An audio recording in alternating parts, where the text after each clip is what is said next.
ليس البر أن تولوا وجوهكم قبل المشرق والمغرب ولكن البر من آمن بالله واليوم الآخر والملائكة والكتاب والنبيين. میں بھی ایک زمانے میں اس پر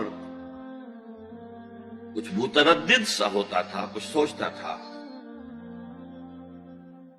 یہ نیکی کا تعلق تو ہم عمل سے سمجھتے ہیں، یہاں ایمان کی بحث کی کیا ضرورت ہے؟ ایمان تو ایک باطنی حقیقت ہے، نیکی جو ہے وہ ایک ظاہری خارجی حقیقت ہے. لیکن پھر سمجھ میں آیا کہ اصل نیکی وہ نیت ہے جس کے ساتھ وہ کام کیا جا رہا ہے.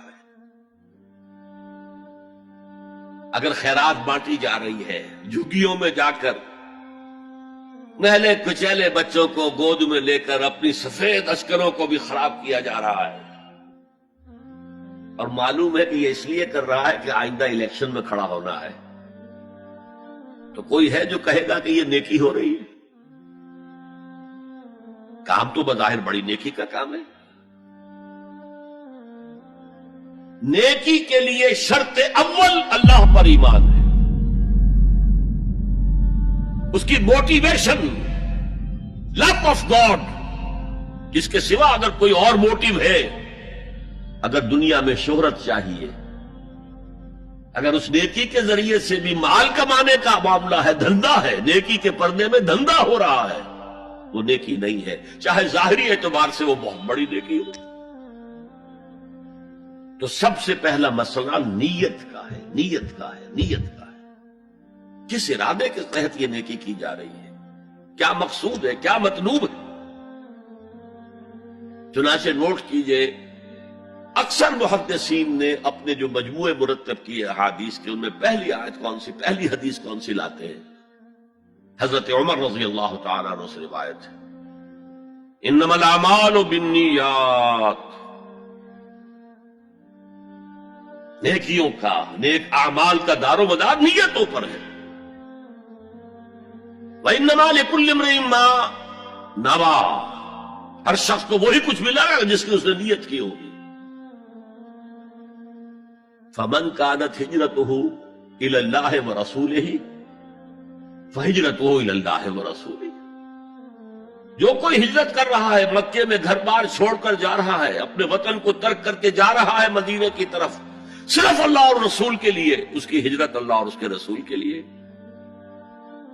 ومن كانت ہجرته للدنیا يصيبها، اور اگر اس شخص کی ہجرت دنیا کے لیے ہے کہ اس کو حاصل کر لے. مثلا میں دیتا ہوں مثال، ایک مسلمان تھا، اس کا کوئی کاروبار تھا، اس کے خریدار مسلمان ہی تھے، وہ جا رہے، اب کیا کرے گا؟ مشرکوں نے سو تو اس کا سامان نہیں لینا، اب وہ بھی چلے جا رہے ہیں. یہ اللہ کو معلوم ہے کہ اس کے ہجرت کا اصل سبب کیا ہے، ہم نہیں طے کر سکتے. لیکن اللہ کے ہاں جو کھاتا کھلا ہوا ہے، اس کی یہ ہجرت جو ہے اللہ اور اس کے رسول کے لیے شمار نہیں ہوگی. وَمَنْ كَانَتْ هِجْرَتُهُ لِدُنْيَا يُصِيبَهَا أَوْ امْرَأَةٍ يَنكِحُهَا، یا کسی عورت کے لیے ہو کہ اس سے نکاح کرے. کسی خاتون سے وہ شادی کا خواہش مند تھا، وہ خاتون ہجرت کر کے مدینے چلی گئی، اب یہ بھی باندھے کچے دھاگے سے بندھے ہوئے چلے جا رہے ہیں، تو یہ تو در حقیقت اس عورت کے کھاتے میں ہجرت جائے گی، اللہ اور اس کے رسول کی ہجرت میں نہیں.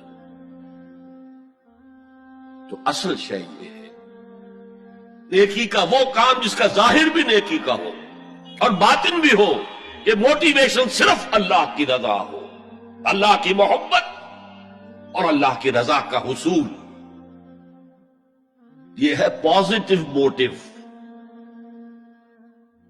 ایک نیگیٹو سائیڈ بھی ہے. سب لوگ ذہنی اعتبار سے اتنے بلند نہیں ہوتے کہ اللہ کی محبت وہی اصل محرک بن جائے. یہی وجہ ہے کہ حضور نے اس کو صلی اللہ علیہ وسلم کمال ایمان سے تعبیر کیا ہے، من احب للہ وابغض للہ وعطا للہ ومنع للہ فقد استکمل الایمان. جس نے کسی سے محبت کی تو اللہ کے لیے کی، کسی سے نفرت اور بغض رکھا تو اللہ کے لیے رکھا کہ اللہ کو اس سے نفرت کرنا پسند ہے، اور کسی کو کچھ دیا تو اللہ کو خوش کرنے کے لیے دیا، اور کسی سے کچھ چیز روکی تو صرف اس لیے کہ اللہ کو اس کا روکنا پسند ہے، تو اس شخص نے اپنے ایمان کی تکمیل کر لی۔ اگر اس کا موٹو خالص ہو گیا ہے اللہ کی محبت اور اللہ کی رضا کا حصول، تو اصل میں نیکی ہے، ورنہ چاہے بظاہر کتنی ہی بڑی نیکی نظر آئے وہ نیکی نہیں۔ لیکن جو لوگ اس حد تک نہ پہنچ پائے ہوں، استکمال ایمان تک، تکمیل ایمان تک، تو ان کے لیے ایک اور موٹو بھی ہے، والیوم الآخر، قیامت کا دن، جزا و سزا کا یقین، اللہ کا خوف، آخرت کے محاسبے کا خوف۔ خوف بھی ایک بہت بڑا موٹو ہے، بہت بڑی موٹیویٹنگ فورس۔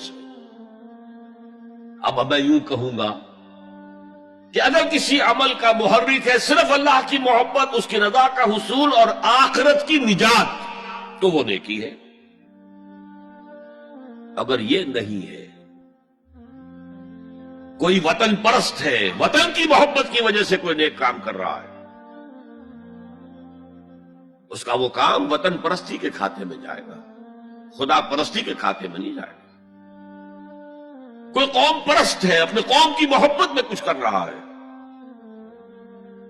تو اس کا وہ نیک کام قوم پرستی کے کھاتے میں جمع ہوگا، خدا کی پرستش کے لیے دے۔ یہ ہے موٹو کا فرق، اور یہ ہے موٹو کی اہمیت، اور اس کا تعلق ہے ایمان باللہ اور ایمان بالآخرہ سے۔ ایک حدیث میں حضور نے فرمایا کہ قیامت کے دن سب سے پہلے 3 اشخاص کا معاملہ پیش ہوگا۔ ایک وہ تھا کہ جو اللہ کی راہ میں جنگ کرتا ہوا مارا گیا تھا، دنیا میں شہید سمجھا جا رہا ہے۔ ایک وہ تھا جسے اللہ نے علم بہت دیا تھا، اس نے علم کو پھیلایا، خوب پھیلایا۔ اور ایک وہ جس کے پاس جس کو اللہ نے بہت دولت دی تھی، اور اس نے دولت جو ہے نیکی کے کاموں میں، بھلائی کے کاموں میں، غربا، یتاما، مساکین کے لیے خرچ کیا۔